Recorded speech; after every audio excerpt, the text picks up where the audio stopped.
Chapter 10. Back in Dragonville, the 4 members of the Dragonville Massive had, on the grounds of taste and decency, vacated the house and were now gathered in the garden. Claws clasped behind his back, Dylan began to pace in front of the others whom he had lined up alongside the potting shed. "So," he announced, "now that we have everyone back with us, even if they did very conveniently forget their police costumes," he looked sternly to Tyler, "let's have an ultra-brief rundown of what we'll be doing during this afternoon's group activity. Operation Stalk and then Bash the Weirdo." The 3 other dragons stood scuffing at the dandelions that grew from between the paving slabs. This didn't seem like the exhilarating gang-related violence they'd signed up for. Dylan carried on. "As you are all aware, today we will be acting in our capacity as the unofficial Dragonville Police Department." He fought back a grin.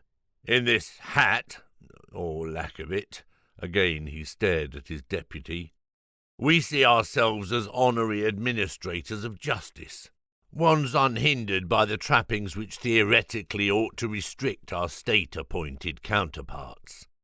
He looked to Tyler. "Do you like that? I read it on a forum last night. Not entirely sure I understand all of—" On the top floor a window opened outwards. Tyler elbowed both the new members to stop them from looking up. "Anyway," announced Dylan, straining a smile. He waved a claw over the arsenal that lay out in front. "At our disposal we have an array of tools for maintaining law and order. Big sticks, sharp sticks, some which are big and sharp, the occasional branch." Suddenly he fixed the others with a glare. "1 per dragon, please. We are on a budget. Also, sign the sheet and, before anyone grabs it, the one on the end with the thorn still on is, as always, mine." Tyler tutted loudly.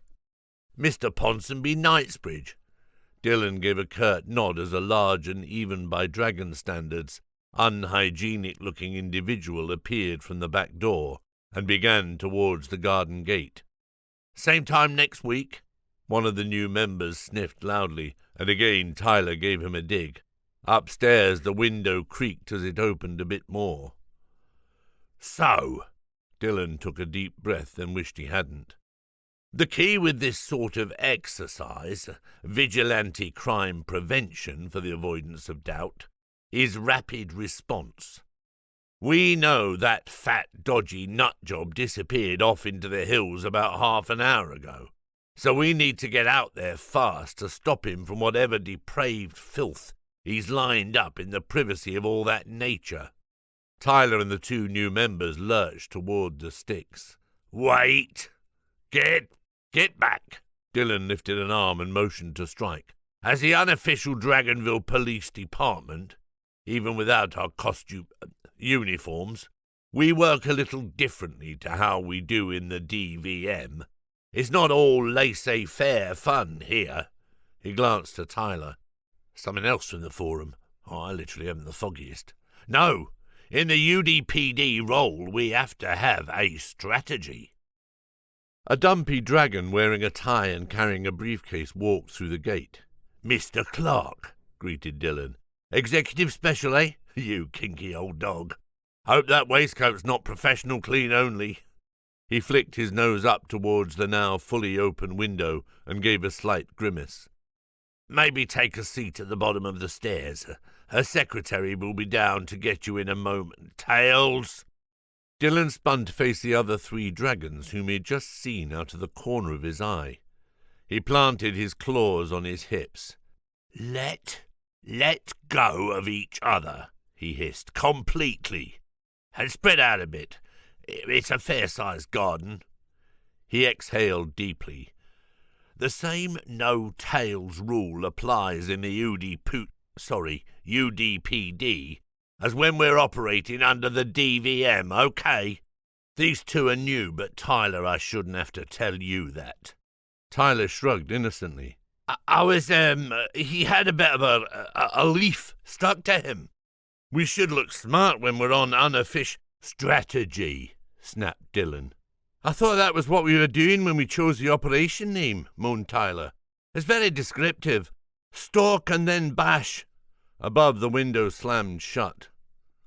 What we do, said Dylan hurriedly, is track Georgie Porgy, and then watch from a distance to see what weird sicko stuff he's up to, and then, when we're bored with that, we swoop in and deliver our own brand of UDPD ultra-violent justice, which definitely isn't just self-indulgent brutality. Although there's nothing wrong with enjoying your work, he nodded to the others. As my dad used to say, his voice broke slightly and he looked downwards, if you enjoy your job, then you'll never work a day in your life. And he didn't either. A lifetime on sickness benefits. Happy as a pig in mud. Best pimp there ever was. Everyone looked confused. Discreetly, Dylan swiped away a tear. So, in summary, once we've cornered him, yeah, I know it's out in nature, we'll improvise. We'll give him a really good kicking to remind him not to do anything that he shouldn't be doing. Tyler pouted. Fair enough. At least they knew who they would beat today. There was something to be said for premeditation. Okay, announced Dylan triumphantly. So, like I said about half an hour ago, time is of the essence. I want everyone packed up neatly, I'm looking at you new members, and ready to go in about 100 hours, aka about 5 minutes. Maybe 10 at a push if anyone really needs a poo, which you have to do downstairs, remember? Suddenly Tyler leaned forward and whispered something. Ah, exclaimed Dylan. Yeah, she did, didn't she? Okay, unofficial kill squad, PD, a slight change to our ETD. Now we leave as soon as we've eaten the porcupine nuggets, which should be ready as soon as the timer goes bing. Does anyone remember what time my mum put them in at? 4? 5 punters ago? 20-ish minutes, perhaps? He looked at one of the new members. Can you go and see? Hearing anything will affect you less than it will me. The oven clock normally counts down, but it's a bit broken. Maybe open the door? Have a little peek?